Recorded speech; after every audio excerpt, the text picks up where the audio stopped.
Thank you. Hello everybody, my name is Craig Bennett and I'm the founder and owner of TechViewsNelp, and today we're doing the 14th Android tutorial. Now in this series, I'm assuming that you've seen the previous videos, and if you hadn't, then please feel free to check out the card. It should be somewhere in this area on the top left. But as far as that goes, this particular video is going to get into debugging and how to use the onboard debugger on Android Studio. If you know how to use this, then feel free to click the card to skip ahead. If the card's not there, then that video has not came out yet. Keep in mind these come out once to twice a week. So as far as things goes, let's jump on in. I'm assuming that you already got your emulator up and running. If you hadn't, then please feel free to get that open so we can continue at the same pace if you want to follow through. But as far as that goes, what do you need to know for debugging? One of the biggest things is breakpoints. What is a breakpoint? Well, what a breakpoint is basically is what happens is when you're running code, it will actually run it from the top down, left to right, depending on what, particularly your language that you have this stuff set up in, all the other configurations, but 99% of the world it's going to run like that.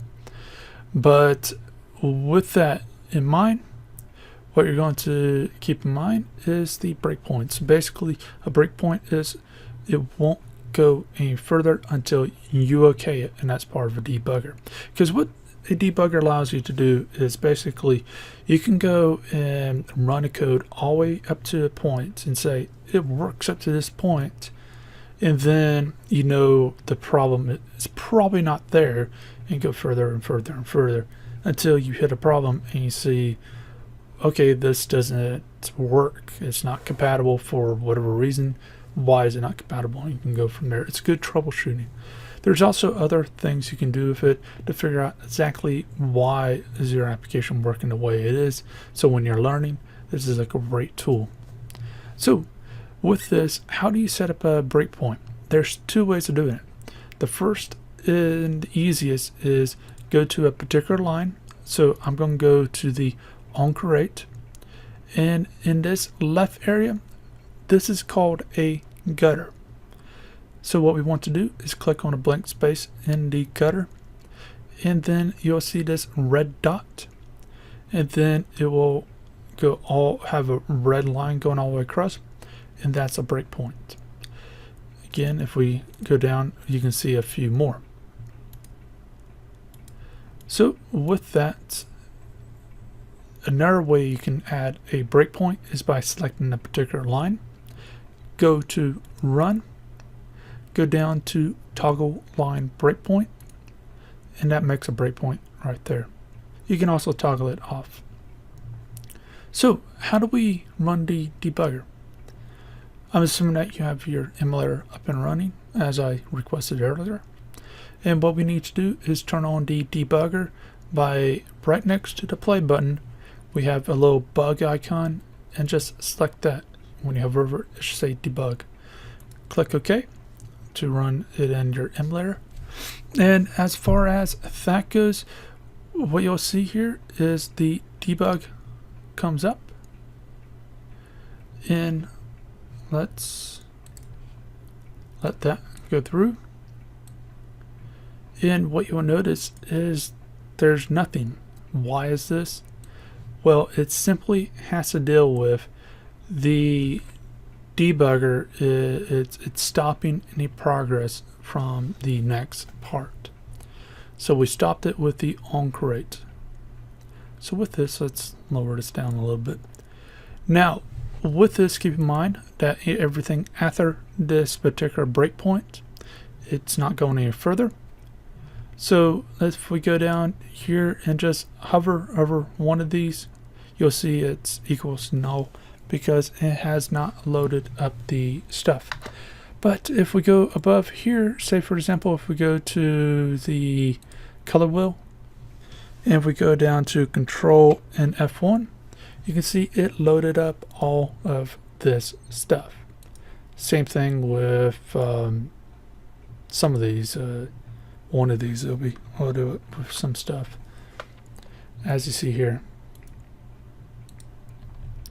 But as far as that goes, it's a simple thing. Now let's go to the design of this on how it works. If we go to the furthest left portion of the debugger, it will say resume, and basically all that means is it will continue until it gets to the next breakpoint, or until you pause it before then. Then you have the pause that's grayed out whenever you're at a breakpoint or you're currently paused. You have the stop app, and then you go further. So let's go to the right side. We have the show execution point. So what that does is if we are at some weird spot, we can hit that and it takes it right to where the breakpoint is. And if we go to a different tab, same thing there, it takes us right to the breakpoint. That's very important to realize. Then we have the step over, which basically does the command and goes further. In that way you can do line by line. You do step into, and this goes into a method. A method could have one thing, you can have 1,000 things. So it's very useful.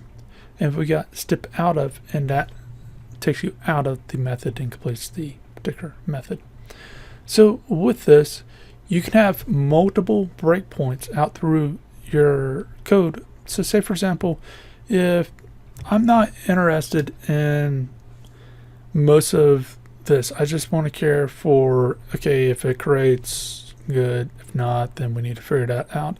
But then we go into the on click, and I can resume it all the way up to that point, or whatever, and it's up to you on how to decide that. Now again, you may notice again down here things are not loaded, and this is simply because it has not had a time, or it's in the on click listener.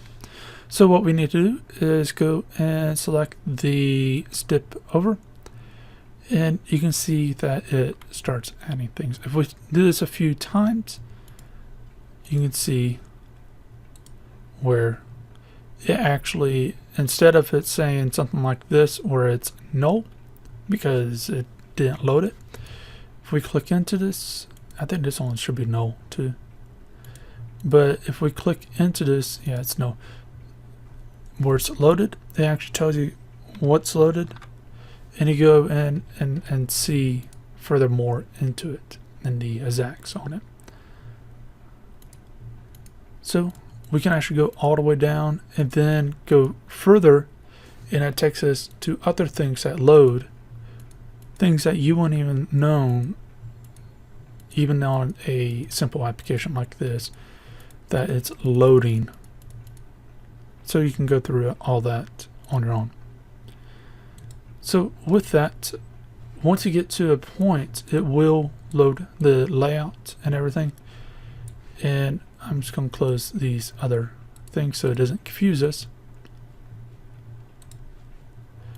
And what we can do, and by the way, if the debugger doesn't show, you can just hover over the bottom left and go to debug.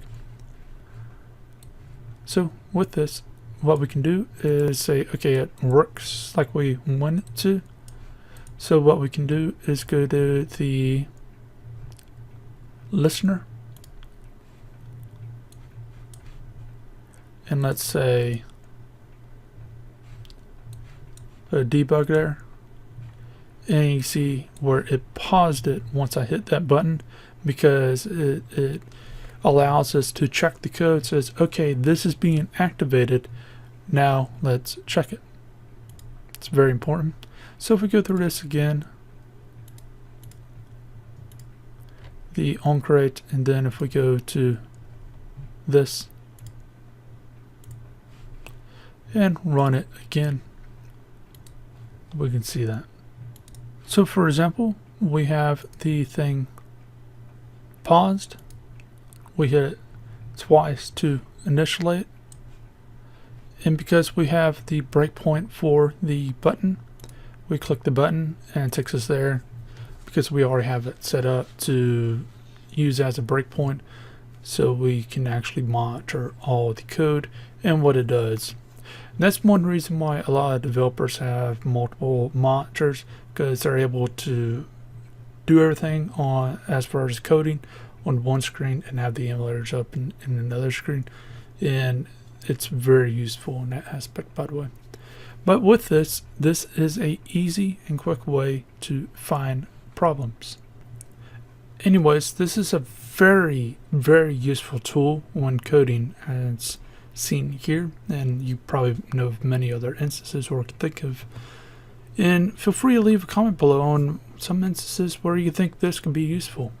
Now, as far as things goes, if this has helped you out, please feel free to leave a like, subscribe, share, especially share, but go to Patreon and donate to help these type of videos come out. But if you do have any questions, feel free to leave them down in the comment section and I will try to answer as quickly as possible. Have a good day.